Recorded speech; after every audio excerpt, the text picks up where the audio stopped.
الحمد للہ رب العالمین والصلاة والسلام علی سید المرسلین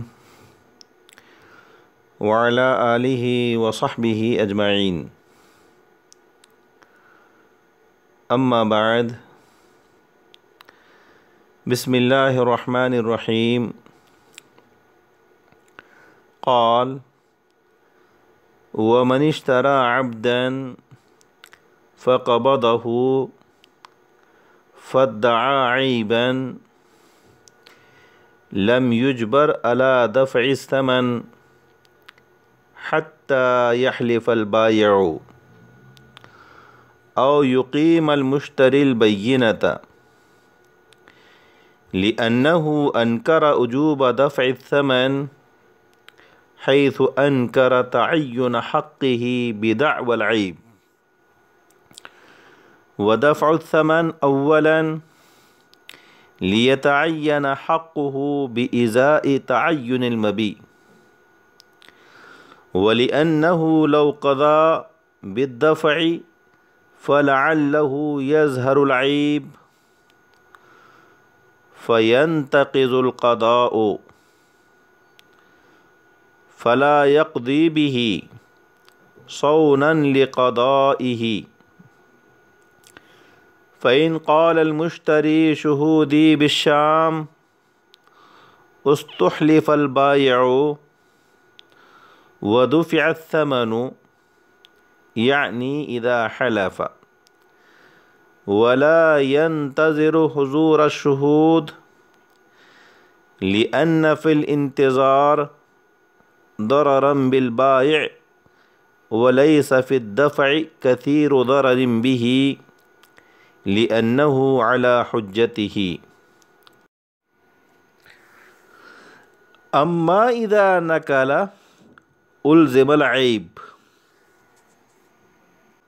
لأنه حجة فيه. عبارت کا ترجمہ۔ امام محمد رحمۃ اللہ علیہ نے فرمایا،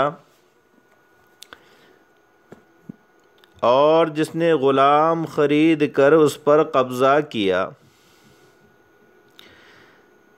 پھر اس غلام میں عیب کا دعویٰ کیا، تو اس کو ثمن دینے پر مجبور نہیں کیا جائے گا، یہاں تک کہ بائع قسم کھا لے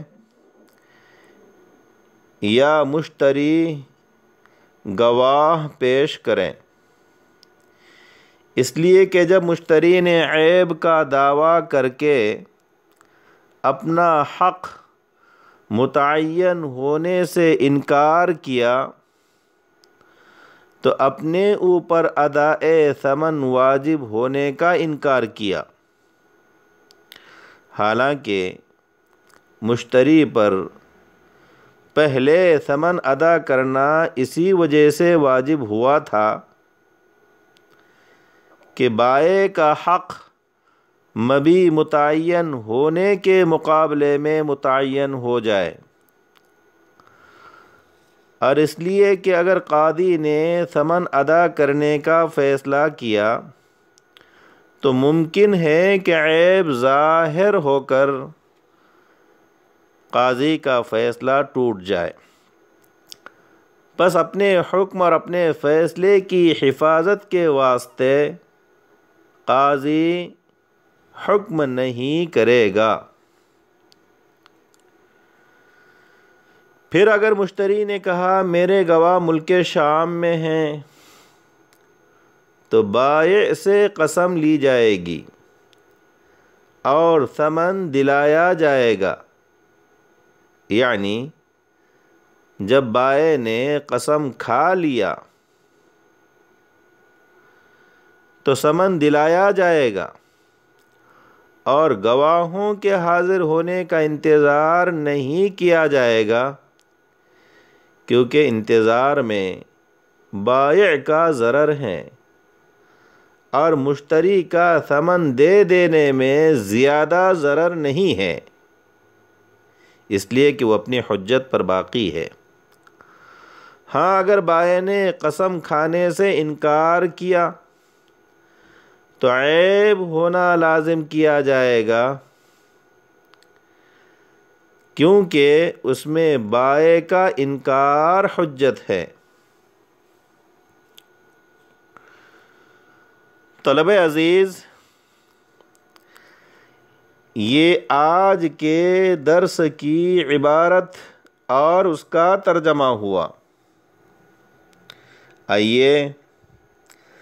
اب عبارت میں مذکور مسائل فقہیہ کو سمجھتے ہیں۔ صورت مسئلہ یہ ہے کہ اگر کسی نے غلام خرید کر اس پر قبضہ کر لیا، پھر مشتری نے اس میں عیب کا دعویٰ کیا، تو قاضی مشتری کو ثمن ادا کرنے پر مجبور نہیں کرے گا، بلکہ یا تو مشتری گواہ پیش کرے، غلام میں عیب کے موجود ہونے پر، یا بائع عیب نہ ہونے پر قسم کھا لے۔ اگر مشتری نے عیب موجود ہونے پر گواہ پیش کر دیے تو مشتری کو مبیع یعنی اس غلام کو واپس کرنے کا اختیار ہوگا، اور اگر وہ گواہ پیش نہیں کر سکا تو بائع سے قسم لی جائے گی، کیونکہ اس صورت میں بائع مدعی علیہ ہیں۔ چنانچہ اگر بائع نے عیب موجود نہ ہونے پر قسم کھا لی تو اس صورت میں مشتری و خریدار کو ثمن ادا کرنے پر مجبور کیا جائے گا۔ مسئلے کی صورت تو یہی ہے جو ہم نے آپ حضرات کے سامنے بیان کی، لیکن متن کی عبارت میں کچھ اغلاق ہے، کچھ پیچیدگی ہے، کیونکہ متن کی ظاہری عبارت کا خلاصہ اور حاصل یہ ہے کہ مشتری نے غلام پر قبضہ کر کے اس میں عیب کا دعویٰ کیا تو قاضی مشتری کو ثمن ادا کرنے پر مجبور نہیں کرے گا، یہاں تک کہ بائع قسم کھا لے یا مشتری گواہ پیش کر دے۔ اس کا مطلب یہ ہوا کہ اگر بائع نے عیب نہ ہونے پر قسم کھا لیا یا مشتری نے عیب ہونے پر گواہ پیش کر دیے تو دونوں صورتوں میں مشتری کو ثمن ادا کرنے پر مجبور کیا جائے گا، حالانکہ یہ بات غلط ہے،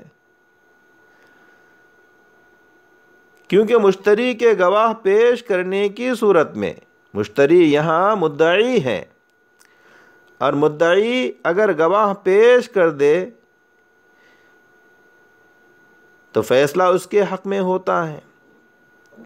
تو مشتری کے گواہ پیش کرنے کی صورت میں مشتری کو مبیع واپس کرنے کا حق ہے، نہ یہ کہ اس کو ثمن ادا کرنے پر مجبور کیا جائے گا۔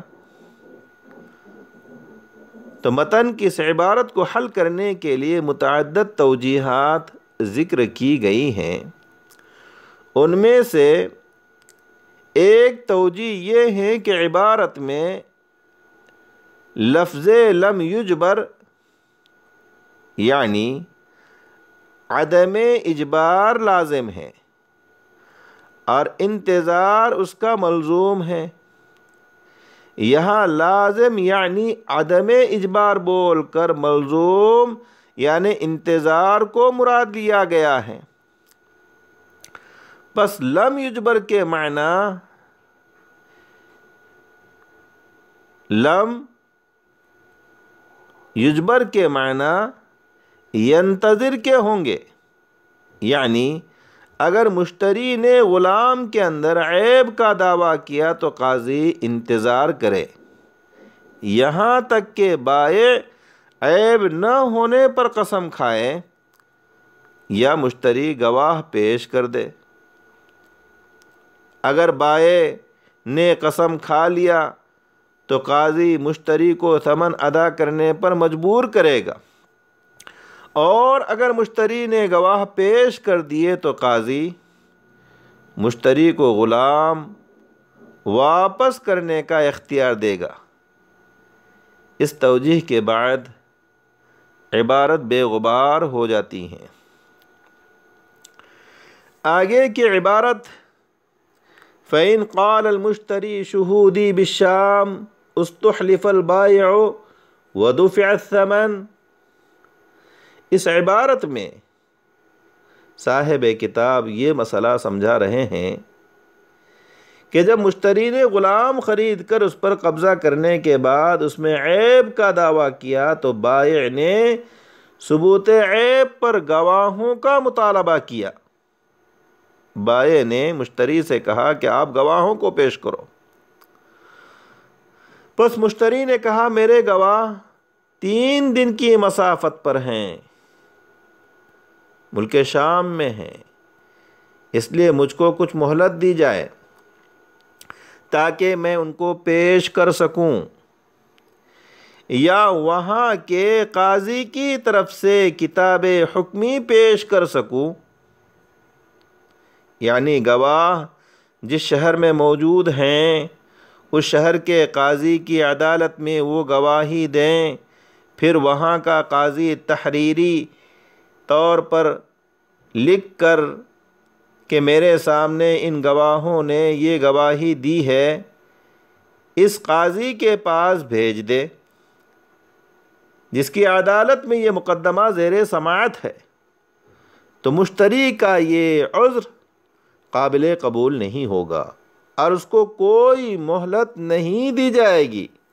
بلکہ قاضی عیب نہ ہونے پر بائع سے قسم لے گا۔ اگر بائع نے قسم کھا لیا تو مشتری سے بلا تاخیر ثمن دلایا جائے گا، اور گواہوں کے حاضر ہونے یا کتاب حکمی لانے کا کوئی انتظار نہیں ہوگا،